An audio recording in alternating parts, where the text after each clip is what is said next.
Hello there, YouTube. Today we have a RU battle against Blastoisefc, so enjoy.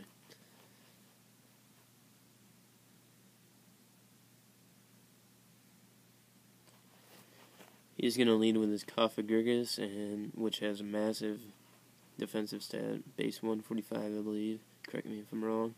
I lead with a Dusknoir, which also has my defensive wall. We're both going to go for the Will-O-Wisp. Mine misses, of course. Keep track of those hacks, so it's 1-0 in his favor. And he goes for his, and his hits, of course. Now, I guess he doesn't want to take a burn, because he switches out here and goes into his Manectric. And I get a burn off on him, which isn't that big a deal, because Manectric will be more especially offensive to begin with, so it's not that big a deal, but it's good to get residual damage on it. And here he pulls the old switcheroo on me after he takes the burn damage. And this move right here was very relieving to me, because I feared he was choice scarfed, and which would make him faster than anyone on my team. And my team has a lot of susceptibility to electric, so that would have been a problem. So that was very relieving to see that he was choice spec'd, also, and not to mention the fact he just switched items with me. As I go for Nightshade here, gets 100 damage on him. We're both taking burns still. And here he switches out again as I go for another Nightshade. He switches into his Hariyama, and I get that Nightshade off. Does about 1/4, so I guess he has about 400 HP, and I take that burn. He's got Toxic Orb, so he's really clearly guts boosted. And he goes for a payback as my Dusknoir just takes this like a champ, fortunately. Only does about 120 damage as I go for another Nightshade, just to get as much damage as I can, because there's no way I'm going to salvage this Dusknoir as he takes his Toxic Orb damage. And here he'll just take me out with this one more Stone Edge. And so, yeah. And here I'm going to go into my Braviary after he takes his Toxic Orb damage.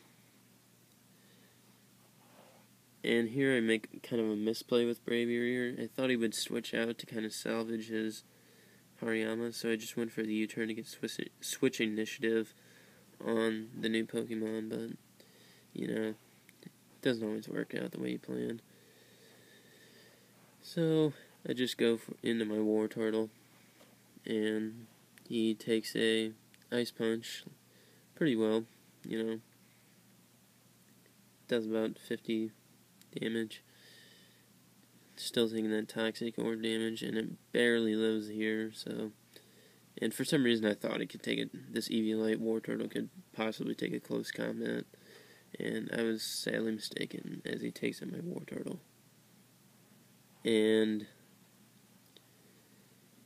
he's just gonna die to his Toxic Orb damage right here. So we're both going in on a blind switch. Fortunately for him, he goes into a Lantern, and I go into my Archeops. And this Lantern kind of scared me, so I kind of did a risky move here. But he switches out his Lantern. I was going to go for an Earthquake just to hope to take it out right then and there. And he goes out his Manectric. So that easily takes that out. This Archeops is max attack investment. It's not max attack, but it's rather a jolly nature max attack and max speed investment. So that takes out the Manectric, and he goes into his Wifi here. I just go for Flying Gem, boosted Acrobatics, which Flying Gem is used before the attack is used, so Acrobatics gets the non-item boost, which boosts it to 110, and then Flying Gem boosts it up to 165 base power, plus the stab on Archeops. And he misses a Will-O-Wisp here, so that's 1-1 on the hacks here. That's good for me because Archeops needs his attack. He already has his defeatist ability. It's already a problem. So I just switch into my Magmortar, fearing another Will-O-Wisp, but he goes straight for the Shadow Ball, which Magmortar takes nicely because it has some decent special defense, and Wifi isn't especially offensive. He withdraws it here, predicting a thunderbolt, and he goes into his lantern, which gets the Volt Absorb. Good play on his part. So I gotta switch out here. Go to my Braviary. And at this point I just thought my Braviary wouldn't be of a whole lot of use. So he would be the best to take a ice/electric type move. As he goes for sub. And he's getting leftovers recovery too. Go for the Rock Slide to break his sub. Fortunately, it does. Braviary is strong enough to do that. And he goes, oh, critical hit. Not quite sure if it mattered. We'll count that out of my hex. Not quite sure if it mattered, but oh well. 2-1 in my favor. He goes for a Hydro Pump here. Fortunately, my Braviary is able to live it. Not quite sure about Lantern's stats in the special attack department. Maybe he's not max invested, but all I know is usually Braviary might not live that. But just go for a Rock Slide, getting some damage off as he goes for another substitute.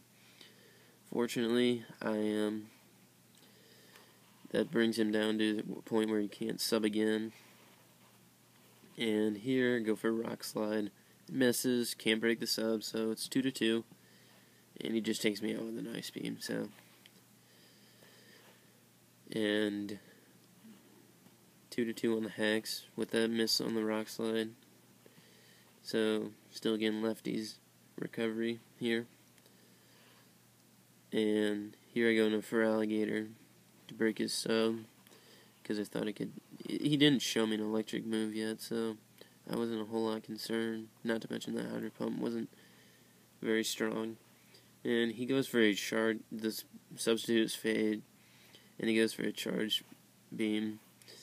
And this really, it wasn't that a game changer, but it probably mattered. He gets a crit on this, not to mention the boost, so we'll count that as 3.5 hacks in his favor. And still getting that lefties. So I just go into Archeops because I know I can outspeed him just to get the revenge kill. And here he switches out. And I just didn't want to be over-predicting everything, but I knew he would go into his Moltres, but I still just went for the Earthquake, just to be safe. And you know, it wasn't a big deal, because I know I'll outspeed this Moltres by Archeops' maximum possible speed.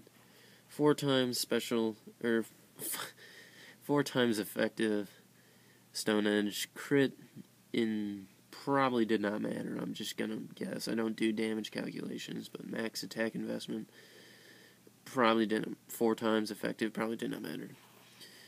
Brings in his Coffee Gurgus again.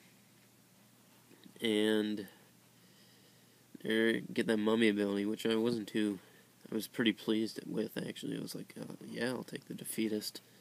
Take that Defeatist away. And he misses his Will-O-Wisp again, so that makes up for all the hacks he's gotten. So it's about tied 3-3, or I guess maybe 3.5-3 in his favor. It didn't really matter in the end, that boost. He goes into his Lilligant and go for the acrobatics on that. And it's pretty much game over at this point. Nothing's going to be able to outspeed Archeops or be able to survive his attacks. So it's a good game to him. And here he just brings out his Lantern to die, so I thought, but here he just forfeits. And I don't condone forfeiting. Please don't forfeit when you're about to lose. I don't care about your win-loss record. It's not that big a deal. It makes you kind of look like a poor sport about it. So please just don't forfeit when you know you're going to lose. The score at the end of the match doesn't even matter. So that's all I got for you, and we'll see you later.